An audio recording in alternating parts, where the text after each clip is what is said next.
Dan pemirsa, kita akan beralih ke kabar berikutnya. Kiai dan keluarganya di Kabupaten Indramayu, Jawa Barat menjadi korban pembacokan saat dirinya tengah wirid di musola. Seorang pria yang belum diketahui identitasnya membacok pengasuh pondok pesantren An-Nur yang tengah zikir di Desa Tegal Mulia, Kecamatan Krangkeng, Kabupaten Indramayu, Jawa Barat. Setelah melakukan pembacokan terhadap istri dan keponakan Kiai, pelaku kemudian mencari keberadaan Kiai Farid dan melihat Kiai Farid sedang melaksanakan wirid di musola. Tanpa pikir panjang, pelaku pun langsung mengayunkan arit tersebut ke bagian tubuh Kiai Farid. Akibat kejadian tersebut, korban mengalami luka bacok parah di bagian kepala. Sementara istri pengasuh pondok pesantren kritis akibat luka yang cukup parah di bagian tangan dan kepala dan dilarikan ke rumah sakit Cirebon. Belum diketahui pasti apa motif pelaku melakukan aksi brutal tersebut dan hingga saat ini pelaku masih menjalani pemeriksaan di Mapolres Indramayu.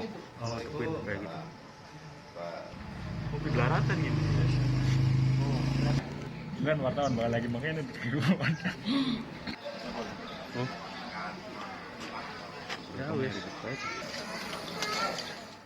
Baik pemirsa, untuk bisa mengetahui sebenarnya bagaimana duduk perkaranya, apa hubungan antara pelaku dengan para korban, kita akan langsung saja dapatkan keterangan dari Kiai Azun Mauzun selaku keluarga dari pengasuh Ponpes. Assalamualaikum warahmatullahi wabarakatuh. Selamat malam Pak Kiai.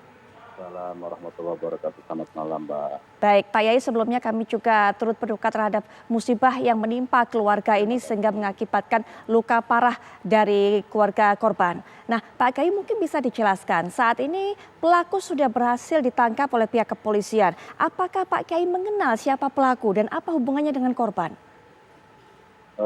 Pelaku sangat familiar karena tetangga Pak Kiai. Tetangga pondok pesantren sehingga tidak asing lagi di tengah-tengah masyarakat karena beliau adalah tetangga, beliau adalah sering mudik di depan pondok pesantren. Baik, kemudian bagaimana Pak Kiai hubungannya selama ini antara pelaku yang ternyata ada tetangga dari korban? Apakah memang ada masalah yang terjadi sebelumnya? Pelaku ini adalah orang yang tertutup. Selama 2 bulan tertutup, sering bertengkar dengan tetangga, dan motifnya kita masih belum tahu apa motif di balik semua ini. Pak Kiai mungkin bisa dijelaskan bahwa pelaku ini termasuk orang yang tertutup. Maksudnya adalah? Pelaku ini jarang bersosialisasi dengan tetangga, jarang bersosialisasi dengan teman-temannya, sehingga sangat tertutup sekali. Bagaimana pelaku ini kok secara spontan terjadi kekerasan terhadap Pak Kiai. Sudah berapa lama Pak Yai pelaku ini tinggal di daerah situ? Dari kecil, Mbak. Dari kecil lahir di situ, dari umur kelas 1 SMP menetap di depan pondok pesantren Al-Quraniyah. Baik, sebelumnya selain melakukan penganiayaan ini, apakah sudah pernah ada masalah yang terjadi antara pelaku dengan mungkin warga yang lainnya, Pak Yai? Saya hakul yakin itu tidak ada masalah antara pelaku dengan korban. Karena korban adalah seorang kiai yang sangat bermasyarakat, sangat yang diterima di tengah-tengah masyarakat, sehingga tidak ada, menurut kami pihak keluarga, ini tidak ada masalah antara pihak pelaku dan korban.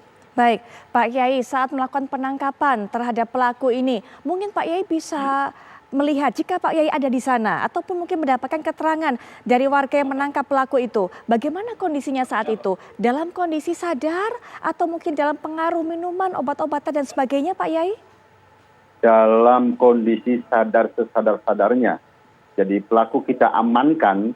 Dari pihak keluarga ini khawatir terjadi hal-hal yang tidak diinginkan karena amarahnya masyarakat pada waktu lagi bikin bersama, ratusan masyarakat, ratusan warga, menurut kami 5 menit kalau tidak ditolong itu terjadi hal-hal yang tidak diinginkan. Makanya inisiasi warga ingin mengamankan pelaku untuk kita dititipkan ke pihak kepolisian.